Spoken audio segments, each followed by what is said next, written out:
Good evening, everyone, and welcome to WCFL Dolphins Talk Show. We're here tonight, usual Wednesday night, and going to have a good old time. So let me start off by bringing on our co-hosts. We have our young man Ethan. How you doing, Ethan? Doing good, doing good. What about you? Above ground and upright. That's all we can ask for. We have Mr. John O'Hanlon, one of the older guys in the. Gee, thanks, Paul.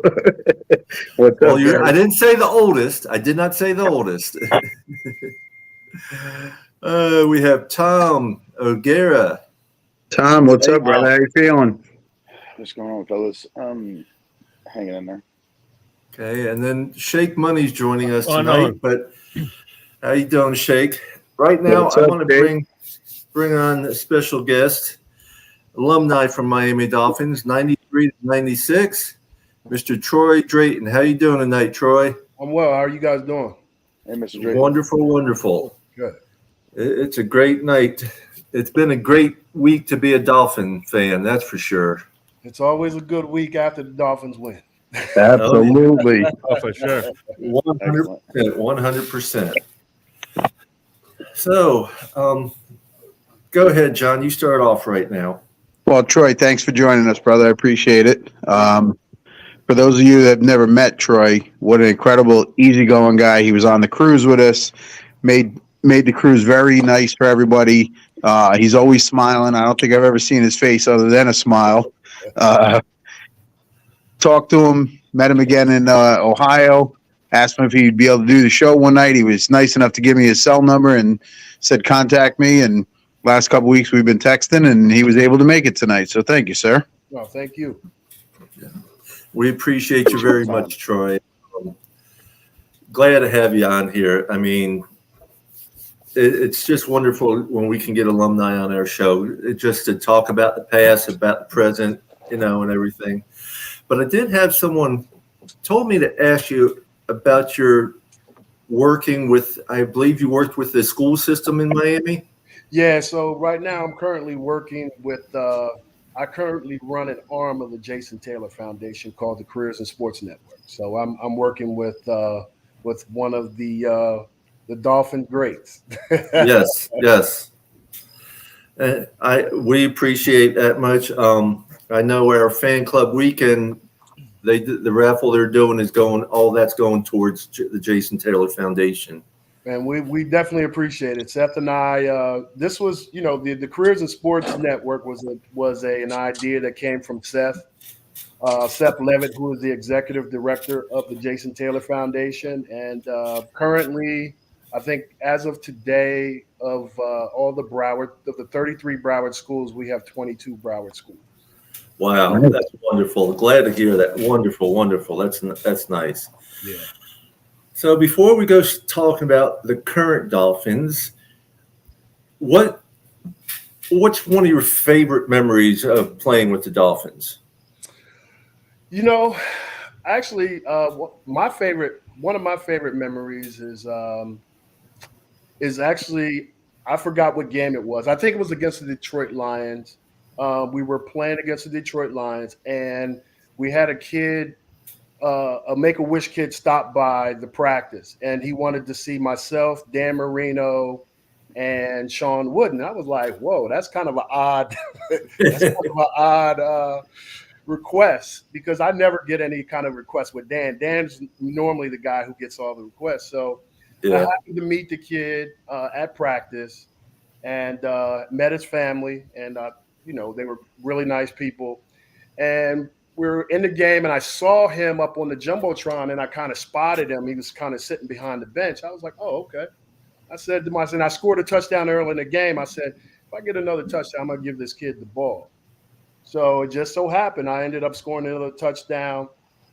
No celebration, stepped over the rail, gave the kid the ball, stepped back over the rail, and celebrated with my teammates. That was probably my favorite memory because it wasn't about myself. Yeah. About the Miami Dolphins.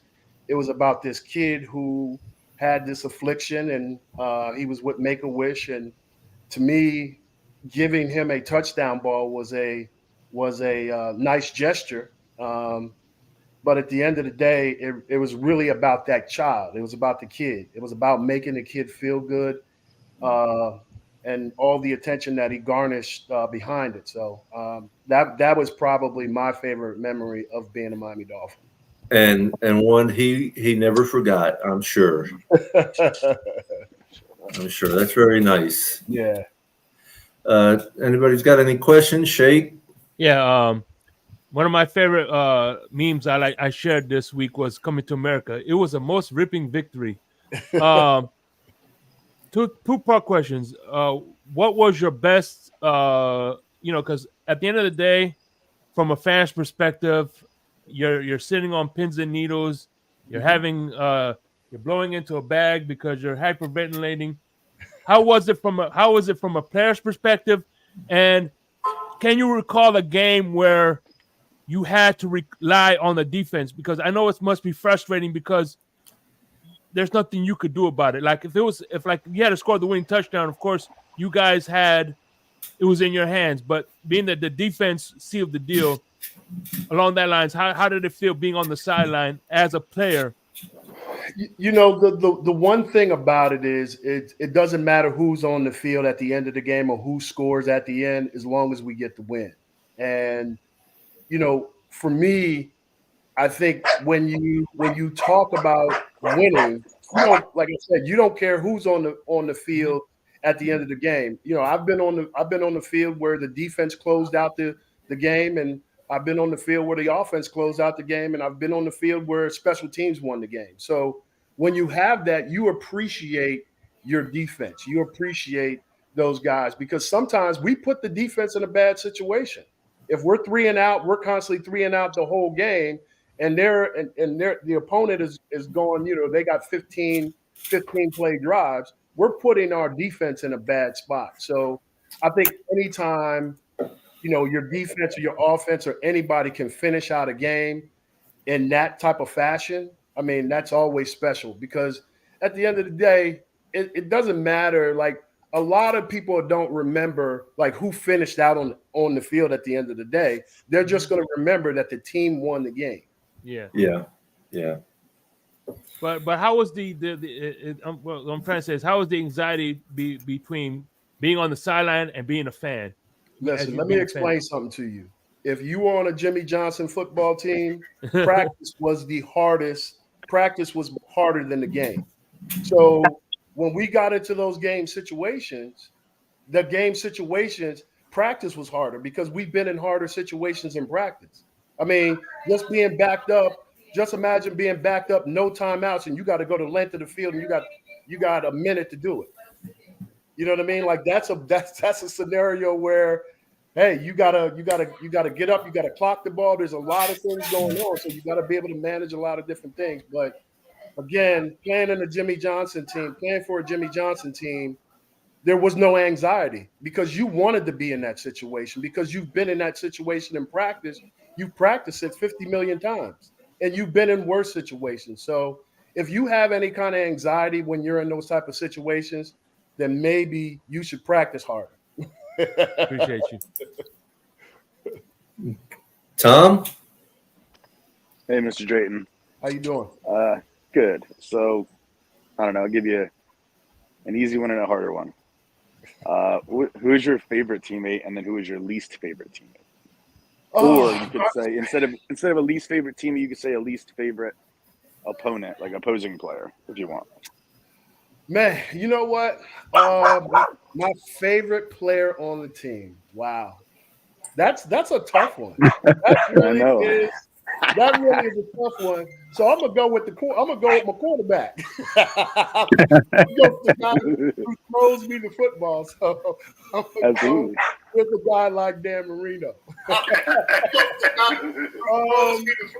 I'll tell you like this. My least favorite opponent was every opponent in the NFL. If they didn't have on Dolphin colors and they were against us, then I hated them. Because at the end of the day, my job was to go out and put those guys on their back and win the football games. I'm not out there to be nice. I'm not out there to sing kumbaya. I'm not out there to do that. I'm out there to do a job. I get paid to do a job. And that job is to go out and win. So whoever has on the opposite colors of me, they're my enemy. So I hated everybody. Real quick question. Being that we're this Sunday night game in Foxborough, can you tell us a Foxborough memory? I'll tell you, some of my Foxborough memories are bad memories. I think our last game that we went up to Foxborough, the one that we lost up there, where they had our hand signals and everything like that. Like Keith Byers kind of gave them our hand signals, so they were calling out our hand signals. That was a very frustrating game because I was out of the game by halftime. We were already down, and we just kept throwing the ball. And I remember getting on the plane and Coach Johnson walking to the back, and he just looks down at me and says, "You're pissed at me, aren't you?" I said, "You damn right I am." He said, "Hey, I know you wanted to be in the game, but, at the end of the day, we had to go with our 4 wide out pack," because I was like, I don't care about that. I'm trying to help win. And at the end of the day, I feel like I'm one of the best receivers on the team, so I should be out on the field. And he's like, I understand, but hey, at the end of the day, we'll try to figure out something else. So that my last game there probably was my last memory of Foxborough, because we ended up losing in the playoffs, and we were going home. Now, right above you in the screen here is our young man. He wasn't even a twinkle in his mama's eye when you were playing. But that's Ethan. I don't know if Ethan's got a question or not. I got one. I wanted to ask what it was like playing for Joe Paterno. I always tell – I get this question a lot. I always say that Joe Paterno was an asshole, right? To an 18-year-old kid, Joe Paterno is an asshole. But to a 25-year-old man, he's everything that you needed at 18. Does that make sense? Yes. Yeah. Absolutely. And I'm saying asshole to an 18-year-old because that 18-year-old is a star of his team. He's doing whatever he wants. Now he's going to a situation that's pretty much has that military discipline. And if you step out of line just one iota, there's a chance that you may not see the field that year, and you'll get in that doghouse. And once you get out of his doghouse, you better stay out of the doghouse, because if you get back in, you'll never get out. So Joe Paterno was everything that I needed at 18, and he was everything that I needed as a young man at that time, because what he does, what your parents don't teach you, he does. So, and the one thing I always say to people, Joe Paterno never cared about how many guys he got into the NFL. He cared more about how many scholarships, how many athletes graduated from Penn State. He cared more about that than he did about putting guys in the NFL. So I think that's probably the best way to describe him. He's an asshole to an 18-year-old, but to a 25-year-old, he's everything that you needed at 18. I'll give a quick shout out to Raphael Courtright watching. He's one of our veterans that support Miami Dolphins. And a shout out to Brian Carroll. He's out in California. Hey. No, Brian's in Vegas. Brian's in Vegas. Okay. He runs the Vegas Dolphins fan club. All right. Okay. John, you have it? Yeah, you were drafted by LA. Yes. St. Louis. I'm sorry, the Rams. No, you were right. It was LA. Okay, yeah. So you were drafted by LA, and then you ended up in Miami, and then I believe 2 teams after that. But yep. How did you end up in Miami, and what made you come back to Miami after your playing days were over? Well, I never left. Oh, okay. So when I got traded, I was actually walking through the mall in St. Louis on my day off. I had a radio show that I normally do, and I was getting a massage. So I normally go to the mall, grab me some food. I prepare for my massage. I get a massage, and I go do my radio show. And then that was kind of like my whole day. So as I was walking through the mall, I got a phone call from my agent, And he was like, "Hey, man, what are you doing?" I was like, "I'm walking through the mall. What's up?" He's like, "Just called to let you know you've been traded." I was like, "Man, stop playing." I said, "Stop playing, man. You always joking around." He's like, "No, Troy, I'm dead serious." I said, "Traded to who?" He said, "Miami." He said, "Jimmy's going to call you here in about 10 minutes." I said, "Okay." I'm still thinking that he's playing, so I hang up the phone. Next thing I know, Coach Johnson gives me a call, and he's like, "Hey, I wanted to get you while I was in Dallas, but I couldn't maneuver up and down enough. So he's like, now this is my chance to get you." He's like, "The only thing I ask is that you give me a chance to re-sign you at the end of the season." I said, "Okay, Coach, no problem." He said, "I want you in here tonight. You got a first class ticket going to the airport. Just make sure you get here, and we'll get your physical and all that stuff in the morning." And that was pretty much how it happened. I packed a bag. He said, "We'll let you go back to get some of your stuff, but just pack what you can pack now and get on a plane and get down to Miami as quickly as you can." So that was my actually my story coming here to Miami. When I left Miami, I left and then I went to Kansas City for a year and played with Tony Gonzalez and all those guys over there. And then I went to Green Bay for a hot cup of coffee, and then that was it after that. What made you stay in Miami after being in St. Louis, Kansas City, Green Bay? Well, obviously not staying in Green Bay. So. Listen to all the places that you're talking about. Listen to all the places that you're talking about. Cold. But no, to be honest, like my father was born in Cocoa Beach. My family is from Immokalee, Florida. My dad's side of my family is from Immokalee. And so, when I got here to Florida, it felt home. It felt like home. And my grandparents and my dad, they would always come down to visit me. So this is basically where I made my home. Even when I was in Kansas City, I still lived here in Miami. I still lived here in Miami. Even though I was playing for Kansas City, I lived here. I knew that this was going to be a place that I was going to make my residence. Nice. We had a question from Raphael. Mm-hmm. Let me find it real quick. There it is. Troy, what do you think about our current tight end group? Wow. I think our current tight end group is closer to what they want the tight ends to be, right? So when you think about the 49ers, you think about George Kittle, a guy that can block, a guy that never comes off the field. Well, our tight end right now, he's that guy, right? He's the guy who's not coming off the field. He's catching the ball. He's blocking at the point of attack. And he's doing all the things that George Kittle could do. So I think this group understands that you have to be a part of the run game. You have to be a part of it. And George Kittle's was a huge part of the run game, blocking for his guys out with the 49ers. So it's the same expectations now.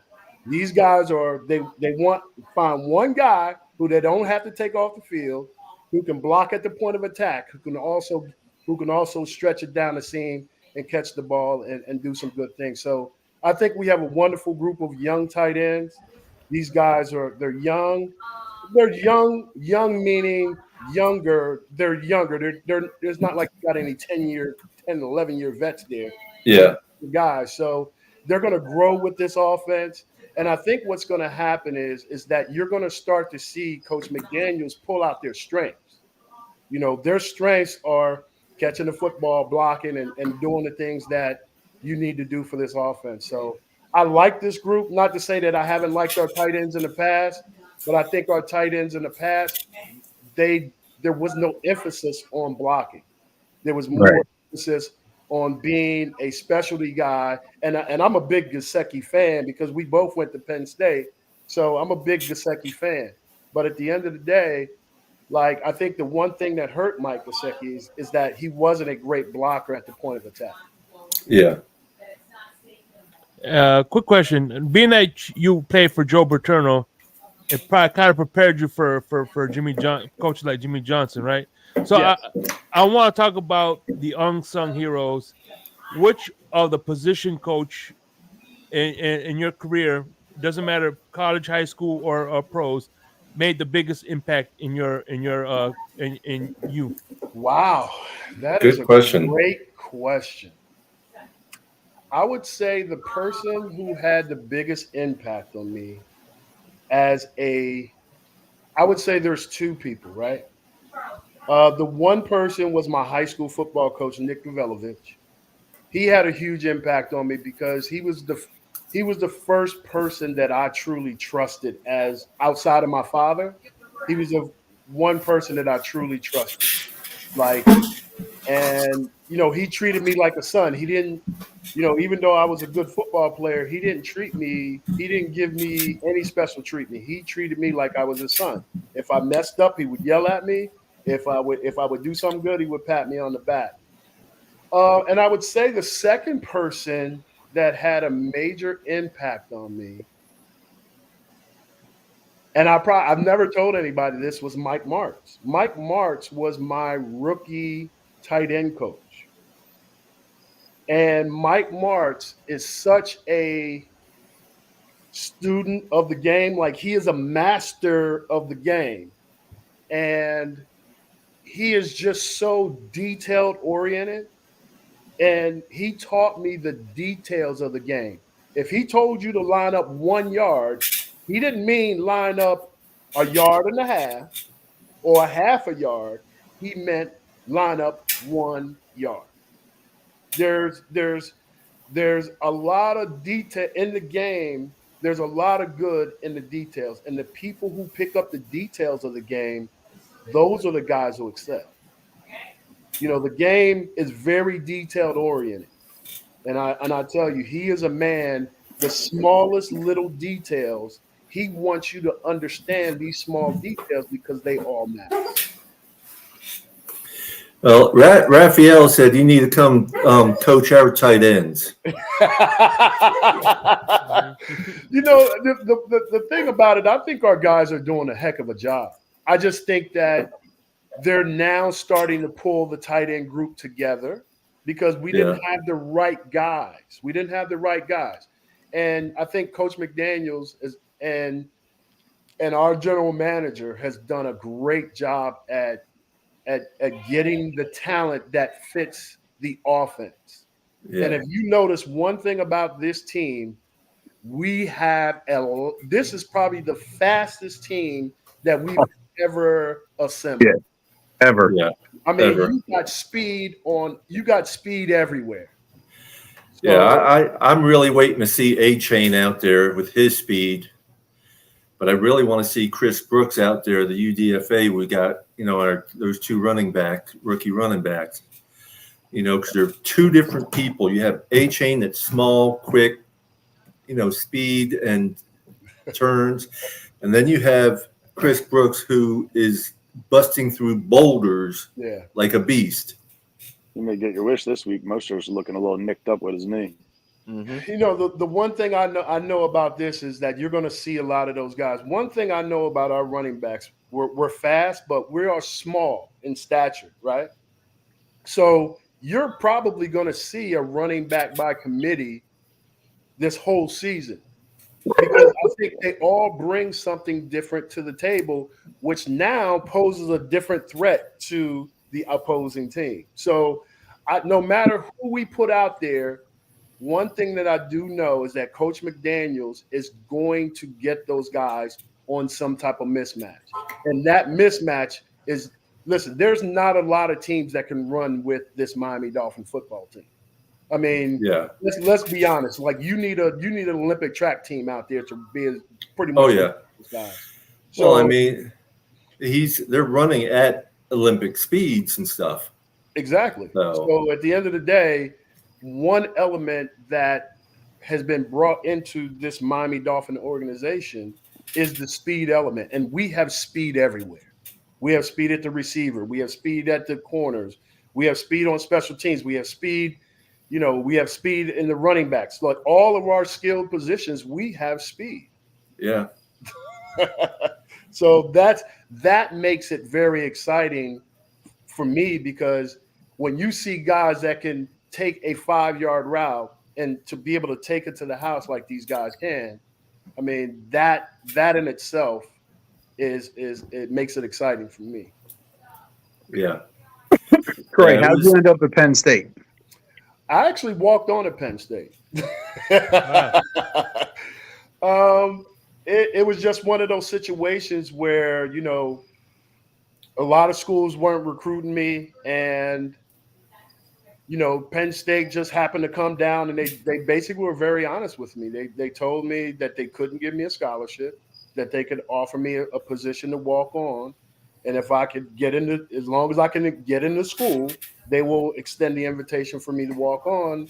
And basically, that's what I did. I got into the school. They extended the invitation for me to walk on, and I got there, played. I didn't play my first year. I was redshirted. And then my second year, I was on scout team and all those things. I paid my dues, and I pretty much slowly worked my way into the starting lineup. And then the middle of my junior year, I got moved from receiver to tight end, and then the rest was history. Did you end up with a scholarship? I ended up with a scholarship my senior year, yes, because I played my sophomore year. My junior year, I had the second highest average per catch on the team, and then you know, they were just trying to get some more talented guys on the football field. I mean, I fought it the whole time. Joe knew I fought it, but one thing about Coach Paterno, he's really brilliant. He knew that he had to get me the ball a little early to keep me involved in the football game, so he did that.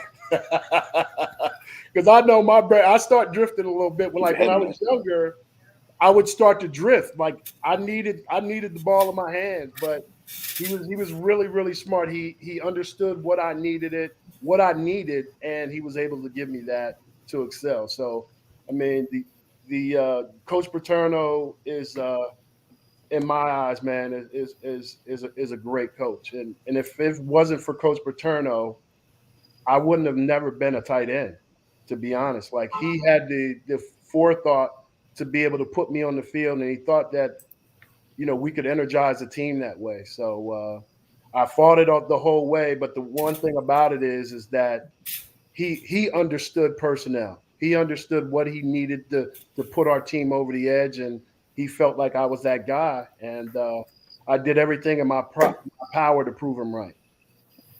Real quick, I want to introduce our brother from another mother who will be late to his own funeral, Dr. Winters. What's up, Winters? How are you, brother? Hello, everybody. Mr. Drayton, it's a pleasure to have you on our show tonight. Thank you. I'm sorry for being late. I apologize for that. It's all good. Definitely. Real quick, because I know you can't stay very long tonight. What's your outlook for this coming Sunday? Man, look, it's always a Dolphins win for me, because you know what? The Dolphins, I don't care who they play against. The Dolphins always have a chance as long as Tua's healthy, as long as we have our head coach, and we got a 53-man roster. The Dolphins I will never ever root against the Dolphins, ever. It's always going to be a win, and I think we're going to win big. That's just what I think. I think we're going to win big. I do too. We had Richmond Webb on last night with our show, and he said the same thing pretty much. He thought we were going to win big this Sunday. You know, the reason why I say that is because this is a different team, right? This is a different team. Most definitely, yeah. So I think, you know, when you're talking about matching up, I think they're trying to slow us down. They know that they can't stop you, but they're trying to slow you down, right? Yeah. I mean, at the end of the day, you never know what they're going to throw at you. I know one thing is that we probably have one of the smartest, or if not the smartest, head coach in the National Football League. Mike McDaniels is a smart man. And I mean, he's a brilliant man because he understands his players and he understands the game, and he's constantly tweaking things. He's constantly trying to make this team the best they can be. And I can't say enough great things about, what Coach McDaniels and this coaching staff has done with this football team. Well, I want you to know you're more than welcome to come join our show anytime. Really, no, we welcome everybody as family, everybody, and we are a fan-based show. We all have our own opinions, and we've learned to agree to disagree at times. Yeah. Yeah, But and you know what? It's one thing I realize is this, especially when it comes to people. Like, as long as you respect people's opinion, no matter how different it is from yours, then everything is cool. But the only part is that when you don't respect the person's opinion, you don't have to agree with it. You just have to respect their opinion. And that's what our show is. There's no yelling. There's no screaming. There's no calling people idiots. There's no. Yeah. This is our show every week. I agree. We talk. Tom may say something and I don't agree with it, or Paul say something and Winters doesn't agree with it. And we say, hey, I see your point, but we don't agree with that. And then you give your point, and it's always just a conversation. Yeah, I mean, and that's honestly great. It's great that you guys can still have a difference of opinion, and still kind of be cool with it, because you already know sometimes people are very finicky and they're very sensitive sometimes, and they get into their feelings. So it's glad to know that there's a show out there that you guys can discuss things and kind of disagree respectfully and still stay friends. Matt Finevil, one of our good friends, is out there watching. He's another brother from another mother. Do you go to the home games, Troy? Yes, I do. I go to. I'm normally at all the home games. I'm on the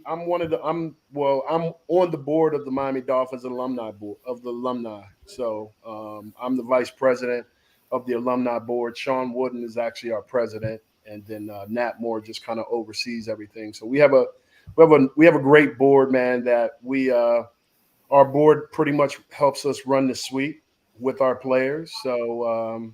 Yeah, I'm at every game, man. I'm at every home game. I'll be at every home game this year. I'm a season ticket holder. But I live north of Tampa. Okay. And we party at East 12. We tailgate at East 12. So if you ever want to come over to East 12 and say hi to everybody, you're more than welcome.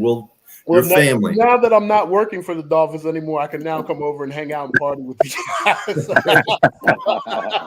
So thank you for the invitation. I will be over there I don't know which week I'm coming over there, but I'll be over there one of these weeks. Okay. No, come over to East 12.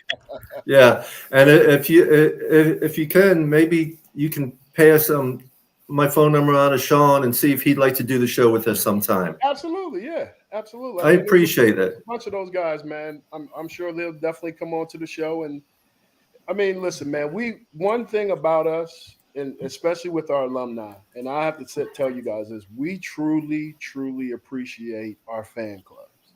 We truly appreciate you guys, man. We truly understand that if it wasn't for you guys, like, we would never be in the position that we're in. Like, you guys have put us in this position because you guys have supported the Miami Dolphin organization over the course of time, and you've given us your money, you've given us your attention, you've given us your time. So the one thing that I know that we're very conscious of, especially with our alumni, we're very conscious of you guys. We know that you guys are out there, and we truly, truly appreciate our fan base. We truly appreciate our fan clubs. And all the blogs and all the things talking about Miami Dolphin football, because you guys are the people who are spreading the word about how great this team could be and the excitement around this team. So again, we truly appreciate you guys. If nobody ever says it, you heard it from me and we appreciate that very much, Troy. I've been a fan for 50 years. And truly, this is the most excited I've seen the fan base since Marino and stuff. Believe me, I can't go. I can't even walk out of my place without somebody saying, "Hey, how you like those Dolphins?" I can't go to the grocery store. I can't do anything. It's just like everybody is talking about the Dolphins, man. So this is an exciting time, and you know what? I'm just basking. I'm just basking in it because it's exciting to have the excitement around our team.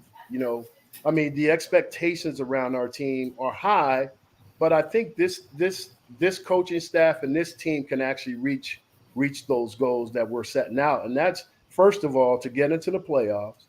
But number one is to win each game up until the Super Bowl, right? One game at a time. One game at a time. So, and I think this team, Coach McDaniels is going to keep these guys focused. And at the end of the day, there's going to be some ups and downs in the season. But as long as we can roll with those ups and downs, I mean, it's a long season. And at the end of the day, you're going to have injuries. You're going to have a lot of things that happen. But as long as we can stay consistent, as long as we can keep our eye on the prize, I think sky's the limit for this team because we do now have the talent in places that we need. I think we all agree with you on that. Yes, sir. I think the last thing we're trying to do is we're trying to get that big time running back. And my wife she doesn't know a whole lot about football and all, but she goes to some of the games with me. But she was watching Sunday's game with me because I have a watch party I do for my club. And she was like, the difference I noticed is that when we scored something, it's the whole team celebrate. When they scored, it was like an individual celebration. Yeah. And it's that enthusiasm, it's that energy around the team. Like, everybody's pulling for each other. And that's another thing that you see. You see the excitement, you see the animation of these guys. When they make a big play, everybody's celebrating. They're celebrating like it's Christmas. And I love to see that. I love to see that because that means that you're pulling for your player. You're pulling for the next guy. And, I'm sure the offense, when they were on the sideline, they would have rather been out on the field closing out the game. But there's no better people to have on that field than to have our defense out there closing out the game. And I'm sure our guys were over there cheering them on, and they were over there enthusiastic, and they had a lot of energy. And that's probably why the team pulled it out, is because they feel that positive energy, and they know that they have everybody here in Miami, and all the fans are behind them. John and Tom were actually at the game and over there and at the Chargers game. And they'll tell you that it was probably 50-50 as far as Dolphins fans and Chargers fans. It was for being an away game. It was crazy. It was half Dolphins fans in that stadium. But I'm gonna tell you like this: we're traveling more. The Dolphin fans are traveling a lot more. So to be honest, I'm not surprised. That you said it was 50-50. I'm not surprised. Yes, I live in New Jersey. And then I'm a season ticket holder down at the Rock. But I plan on going to like 5 away games as well this year. Yeah. So. Yeah. Man, I'm telling you, it's special, brother. It is. Question for you. Yes. Can this team average 30 points a game on offense? Easily. Yes. I love it. Easily. Love it. Yeah. Man, like this team is like, listen, as long as Tua's upright, listen, man, it's hard to stop what we're doing. It really is. It is hard. Not to say that somebody's not going to come up with a game plan to do it. But what I'm saying is, as long as Tua is upright, he's got a quick release, he's making fast decisions, and he's getting the ball out of his hands. And he's accurate. That's what he needed to do. He needed to get the ball out of his hands. Now you're starting to see him throw the ball into the ground or throw it away to live to fight another play. Well, Sunday he actually ran a couple times. He stepped up, he took off, got a few yards, went down. Okay, next play. But that comes with maturing. It comes with understanding what you should be doing and how to advance your football team forward without actually injuring yourself. Bottom line is sometimes players compress and try to do too much. Right. He's one of those guys. He's too valuable. You don't need to press. We just need to keep you upright, and we need to keep the dirt off your back. That's all we need to do. If we can do that, we always have a chance to win any football game. Well, I don't know how soon you got to leave, Troy, but I want to give Dolphin Winters a chance to ask a quick question since he was late to the show. Yeah, I'm sorry, but what do you think? In today, like, if you played in today's game, what would you think he would average? Man, I would. You know what? If I was in today's game, I would just hope to get 5 or 6 catches a game, right? Because the one thing I know is that everybody plays this matchup game, right? They want to spread people out, and they want to put their best athletes on each other and run. The lost art of the game is the tight end, because that's when you really have to play straight up defense. So I would think in today's game, with the way that the defenses are, the way that they call things, I would say I could average about 5 or 6 catches a game, because I think that they allow you to do more. They're allowing the defense to do less to the offensive players. Right, So right. I think when I played, the emphasis was on rerouting the tight end with Right. the outside linebacker, right?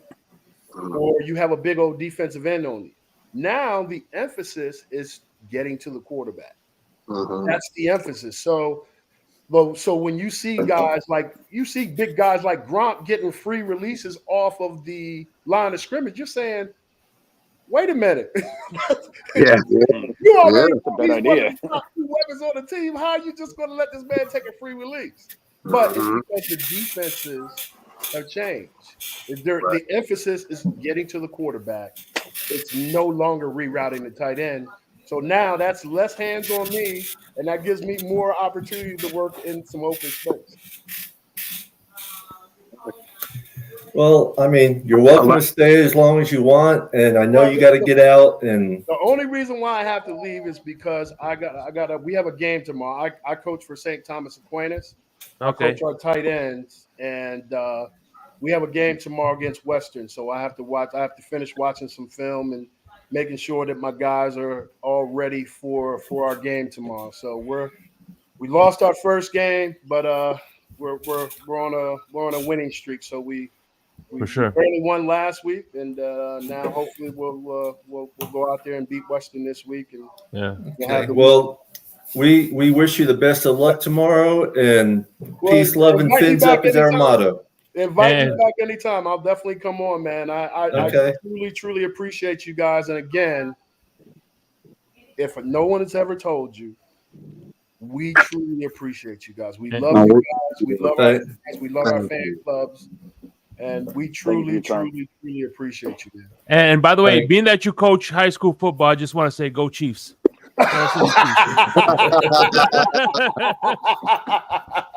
I can live with that because I was a Chief. Okay, that's what's up.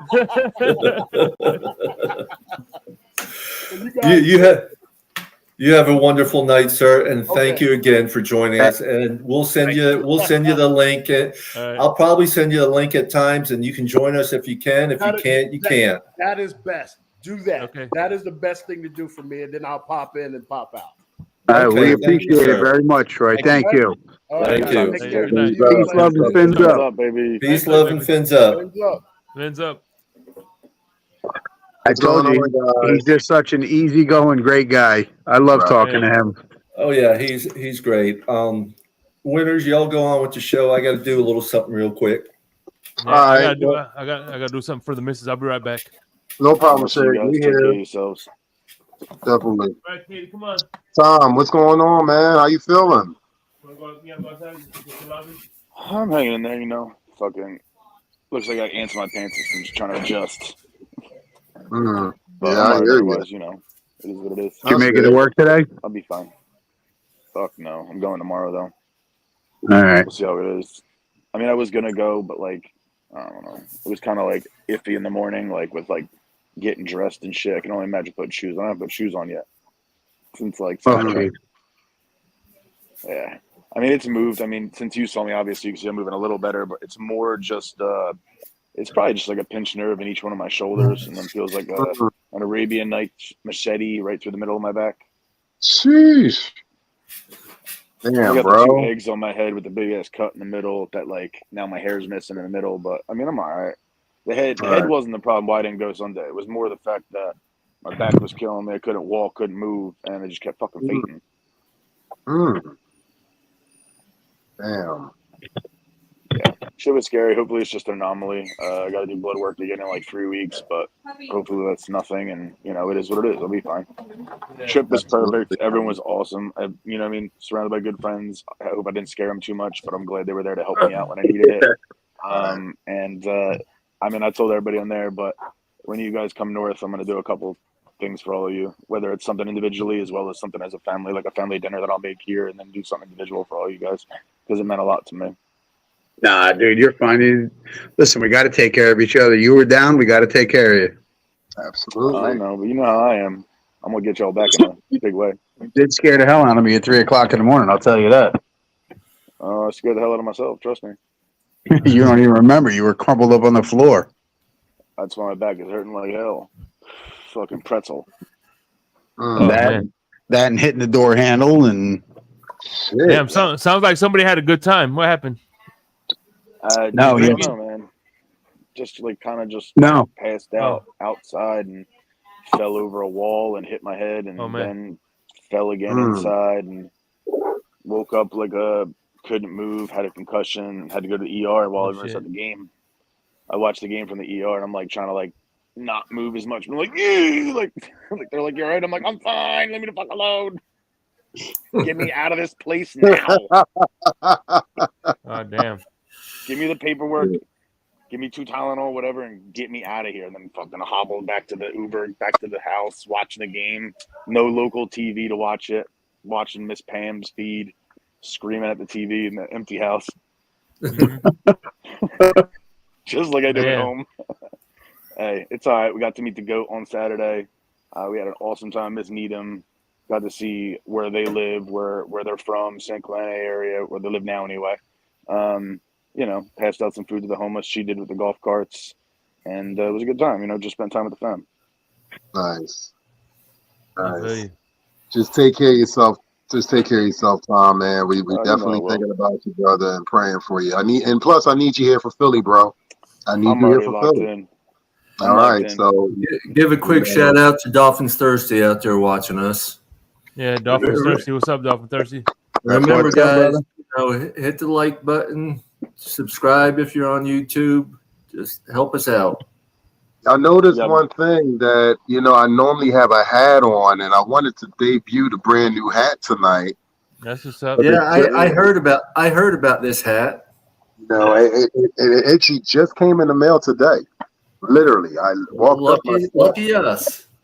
I'm sitting there. I walked up the steps. I said, I'm on vacation. I said, why not? I said, I'll debut the hat instead of taking a picture and putting it on Facebook. I ain't want to mess up my hair. Y'all can tell, right? Yeah. I might need a hat to cover that bald spot I got now. Yeah. I got some extras for you, Tom. Ooh, that's sexy. That's nice. Nice. So, what's the brim? brim white? I don't know if it's making a trip to New England. I'll tell you that. What color is the brim? It's a gray and pink. Gray and pink. And the reason why I picked pink, since it's close to breast cancer, that's the reason why.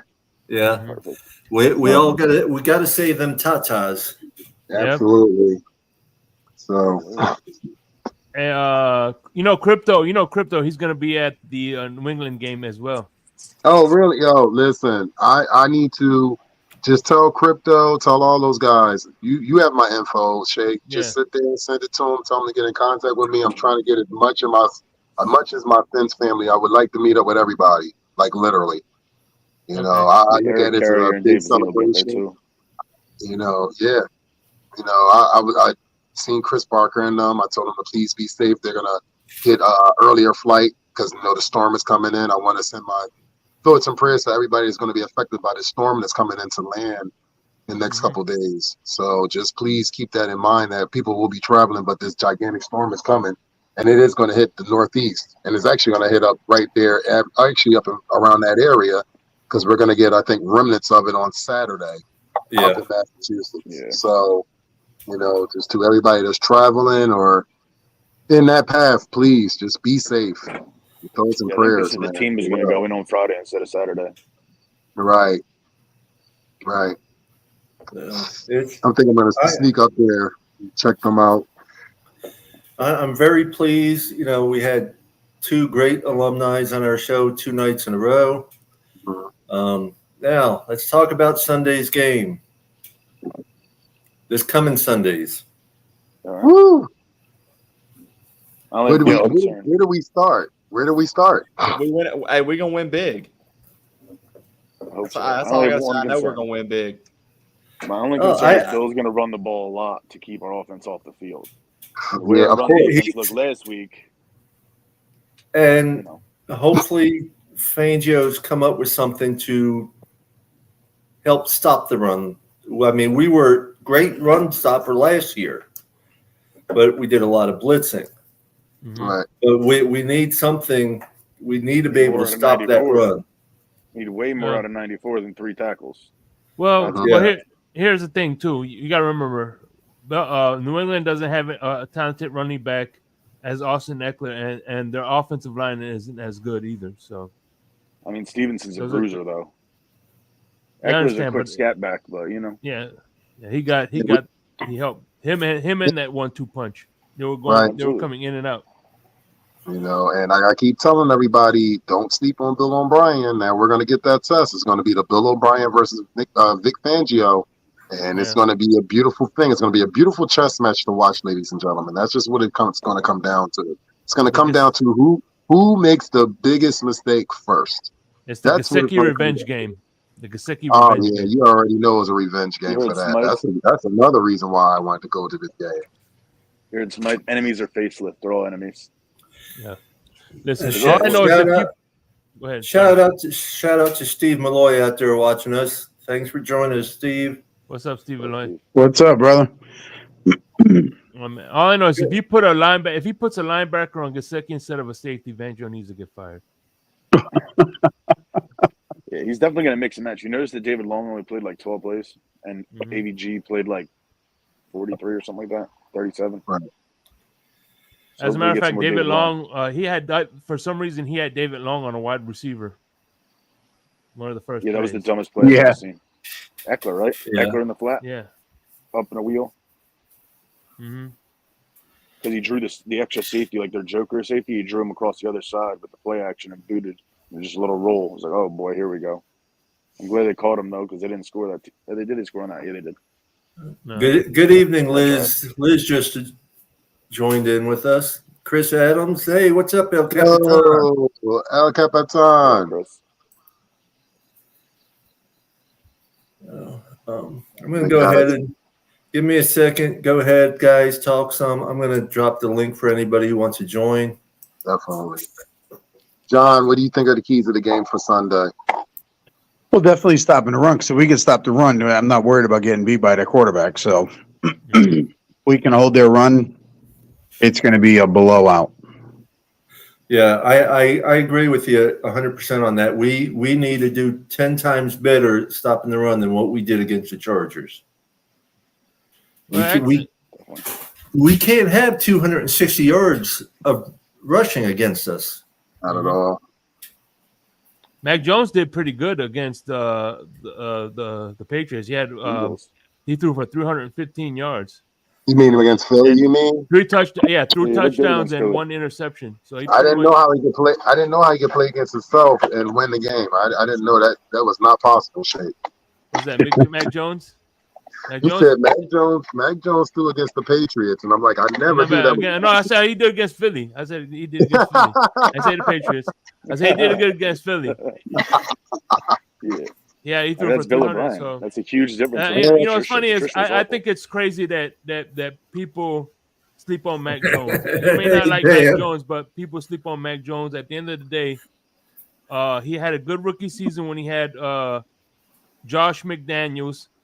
and all of a sudden you get freaking Bluto, defensive coordinator, as the offensive coordinator, and of course he's going to take a dip. So I don't sleep on Mac Jones like that. Yeah, Liz is saying this. It was because she had just came across her first Tua. Yeah.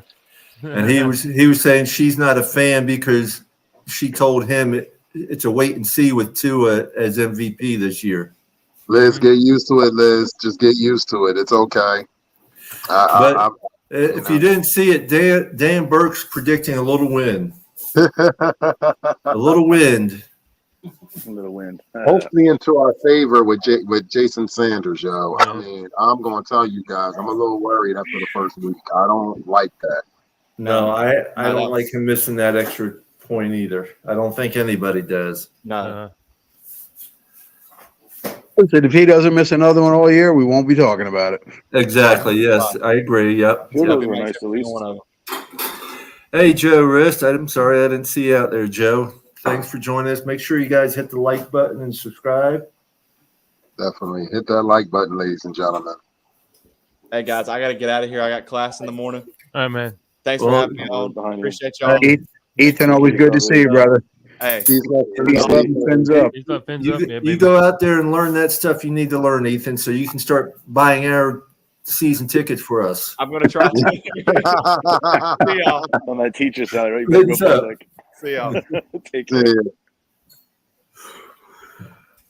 So I shared the link out there if anybody wants to join. You're more than welcome to join us on the show. Where's Miss Pam tonight? Did we keep her up too late last night? Maybe. I mean, because I sent her the invite. I'll redo it. You know, maybe she didn't see it the first time. Well, last night was a long show, so. Yeah, it was. She said on my profile, she said on my greeting this morning that she said she would try to come on if she could. So I told her she's welcome at any given time. I already told her that. Yeah, she knows she is. She knows she is. Yeah, it was over a 2-hour show we did last night. So, and I mean, we had Richmond Webb on for over an hour. Yeah. Sleep all night. I think we had him on for about an hour and a half, actually. Mm-hmm. It was a good show. I hate Sunday night games just because, well, like with a watch party. No, a lot of people. No, I don't want to go to a night game on Sunday. I got to work on Monday. And which I understand in a sense, but it's a Dolphins, and yeah. Shit, I'll be taking a nap. All year. I'll be taking a nap Sunday afternoon just so I can stay up and watch it. All I know is my boss knows I'm taking off the day today. So, all right. So the plans for me is going up to the stadium about 12:30, 1 o'clock. Probably walking around. I know a couple of my buddies. He has some friends up there. They're going to be tailgating early, so we're going to be probably tailgating and walking around and probably entering the stadium around as early as possible because I would love to sit there and be looking at the players while they practice and stuff like that and try to get pictures and stuff and just to embrace the whole thing, man. It's my first time in Gillette. It's my first time. It's actually, well, you know, for us, you know, John, you understand, you flying down to a home game feels like an away game because we live up on the, you know, further East Coast. But to finally go to a place where it's a rival and the implications for it, like as early as it is in our season, this is a must-win game for us. Oh yeah, yeah. You know, well, you can't lose the first division game. I mean, that's nope. Just tell Buffalo that too. They can keep losing though. I'm okay with that. Yeah. They can keep losing, yo. They can. Hey, they're win this week. I'll be fine with that. You know, if that same Josh Allen keeps showing up every game. You got Dallas versus the Jets this week, gentlemen. That might be an interesting game to watch too. Dallas is dangerous. That porous Jets O-line. Holy shit! Zach Wilson, run for your life. Yeah, but thing about it is the fucking Jets defense is not to be fucked with either. So it should be it should be a chess match. Oh yeah, definitely. It should be a very nice. nice. The Jets are stacked up in the middle more, and then their back end is really good. Cowboys are stacked on the edge. The edge Right. is crazy for them. Yeah. Whew. Mikey could do it all by himself. Mm. Don't sleep on deck. Scary. Yeah. DeMarcus Lawrence is good too. Mm-hmm. Yeah, they're decent. Mm-hmm. Mm-hmm. What else you got?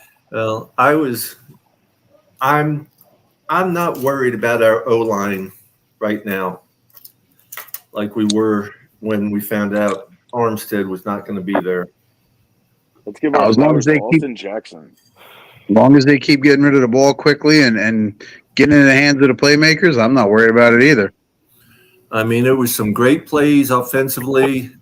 As long as there's no more center flups, I'll be happy. Alec Ingold is built differently. He loves that contact. He was mic'd up. You saw all those videos. He just loves laying lumber in the holes. God damn. I didn't watch it yet. I can't wait to watch it. I haven't seen that one yet.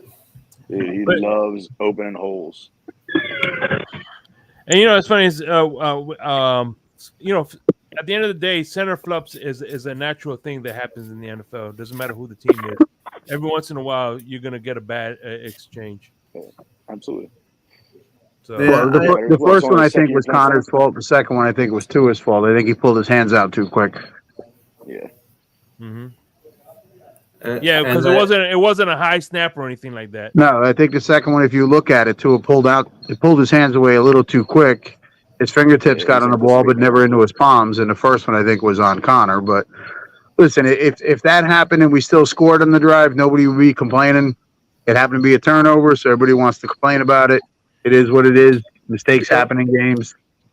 Absolutely. Mm-hmm. But I mean, not seeing a single sack, and it was nice. Yep. It was nice. Yeah, we have depth. Lamb's good at swing. Jackson played great. You can get Armstead back. Even Ike played good on a couple of plays. Well, Listen, I think Tua stayed upright and clean. That's all I care about. Absolutely. I agree with you. The Nick Hicks plays where they were doing in camp or doing in practice where he steps up and yips it. It's the last play to Tyreek, picture perfect. Yeah, well, that throw where he was on his left foot and still threw it. I mean, the way he threw it, and it was a perfect pass.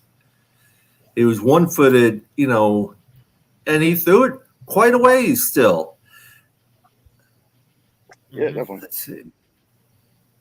And two things that I saw from Tua. Number one, it was a first and 10 in the goal, first and goal. He ran to the right, and usually he'll try to run back to the left to try to make something happen. He just threw it away. He said, "Fuck, let's live to see another down."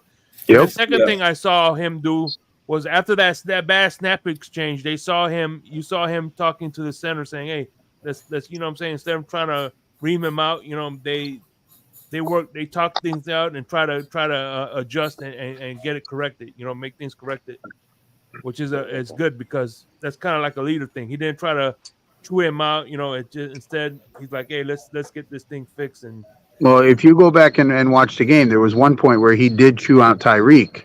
Tyreek left the huddle early and didn't know where he was supposed to line up. And after the play, Tua walked up to him and said something. Mm-hmm. That's what they're supposed to do. That's what a leader does. Yes. But you know what? That's also good on Tyreek Hill because he allowed Tua to do that. Because now the other receivers are saying, "Damn, if he could do that, Tyreek Hill, he's going to do that to me too." Right. Exactly. Yes. 100%. Yeah.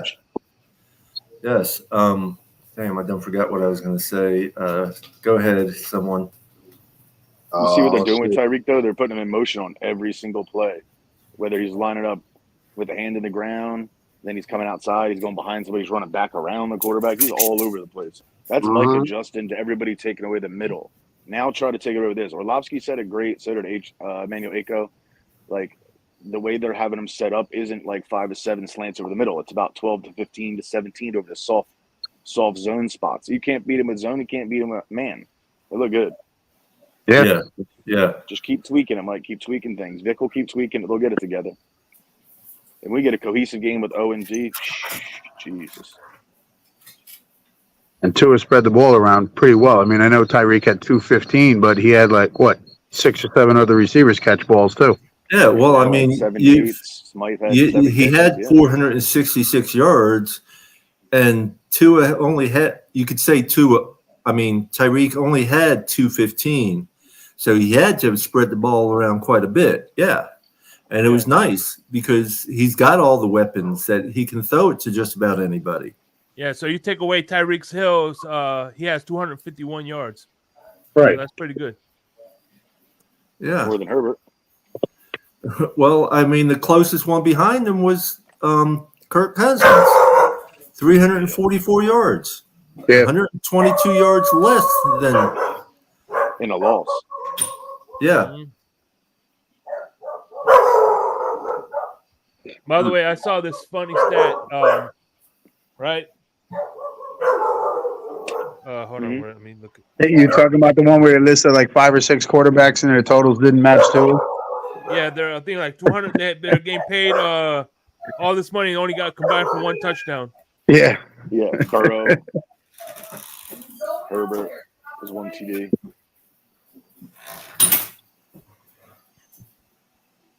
Here it is. Burrow, Hurts, Jackson, Jones combined salary is over $950 million, and we can combine for 1 touchdown. That's crazy. All right, gents, it's time for me to get out of here. I got to get up early in the morning. All right, John. Yeah, Okay, John. Fins up, John. You have a great night. Fins up, guys. Peace, love, and fins up. I'm getting out with him. So have a good trip. Enjoy Appreciate the you, studio, brother. You did well, so man. everything I I'll would do, but thanks. Take care, y'all.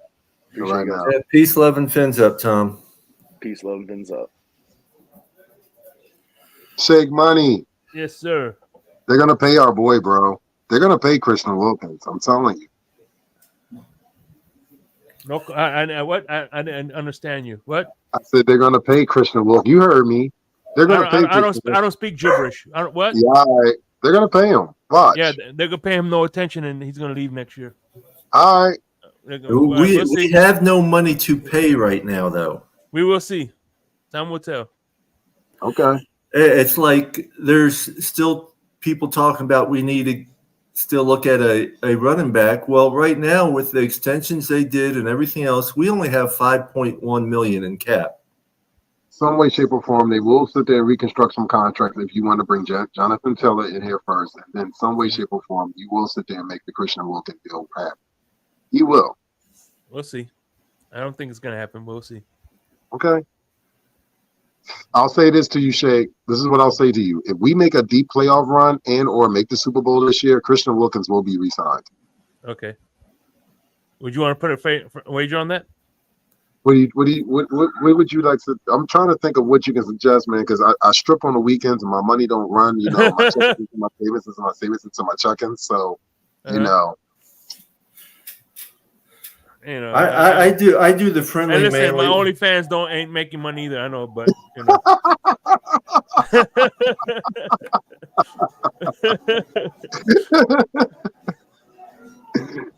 I hear you, man. I hear you. No, what I would suggest is, all right, if they sign Christian Wilkins, I would get you a Wilkins jersey. But if they don't, I want a throwback. Higbenogany jersey? No, he's not on the team anymore, unfortunately. If he was, I would. But I'll get a Kimbo Camper jersey. Wow. I mean, you could just make it custom. It doesn't have to be an authentic. It could be Jesus, one of those. You really trying to run my pockets? That's not a cheap jersey, bro. No, or just it's just. You can go through Tom and get it for like $50. I could. Yeah. Yeah. I could. And there's I'll get you a people, Christian looking jersey. Those are expensive too. So I tell you right now, the ones that Tom gets, I've had people think they were authentic. Looking at them, and people that say, people that talk about they don't buy nothing but authentic. They looked at jersey, see, like that's authentic. And I'm like, Okay. Hey, if you matter of fact, hey, let me know. Give me a hookup. I'll link me. I would like to buy one. Okay. Oh yeah, Definitely get in touch with Tom O'Gara. That's who you want to get in contact with, man. You want to get in But contact. you got to give a shout out to Dan Burke, who's been watching. You know, Mr. Flintstones himself. as he said, who let the dogs out. Mike Sherrod, you're out there watching. We appreciate you, brother Mike. All right, I'll tell you what. I'll get a Tua jersey. There we So go. if you win, you get a Tua jersey. If I win, you'll give me a Christian Wilkins jersey. Correct. All right, you're on. We can do that. All right. Well, I'll be. Hopefully, I'm still alive to see that. Oh, you'll be fine, Paul. Hey, I don't take today for granted because tomorrow's never promised, brother. Nope. Absolutely true. Hey, No, and that goes for everybody here. You know what I mean? Yes, it goes for anybody. It's just like, everyone's, and I understand, we say Tua's got to stay healthy. Well, it goes for any player on any team. Yeah. And that's one thing I've been trying to say this whole offseason is, he's injured. This guy isn't injury prone, yeah, but he's still susceptible to injuries. Not one person on that field, even if they have a history of no injuries, is still susceptible to injuries. Yes. Everybody look at is. Aaron Rodgers. Because Look at Aaron Rodgers. That was a fluke play that happened to Aaron Rodgers. Oh man, listen, I'm gonna tell you, as a football fan, and I know that's our rival. I didn't want to see that.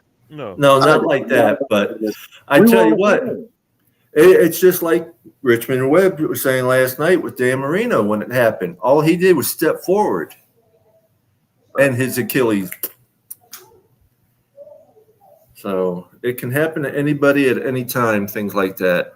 Yeah, man.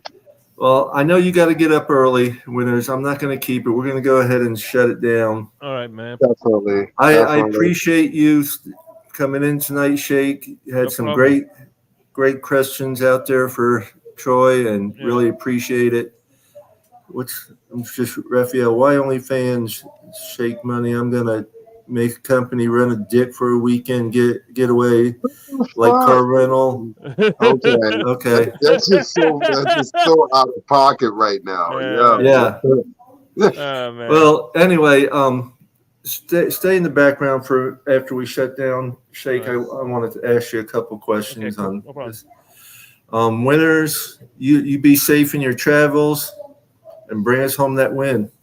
Listen, man, it's a dream come true. And I will tell you this as a Dolphin fan, as many years as I've been doing this, this is actually the first time to go to Foxborough. This is my second road game. I'm like this. I'm excited, bro. I'm excited. So definitely, I'm doing it for all Miami Dolphin fans all over the world that don't ever get a chance to experience this. I'm doing this for y'all, man. I'm gonna embrace it without a doubt. Well, you're doing it for me, brother. That's for sure.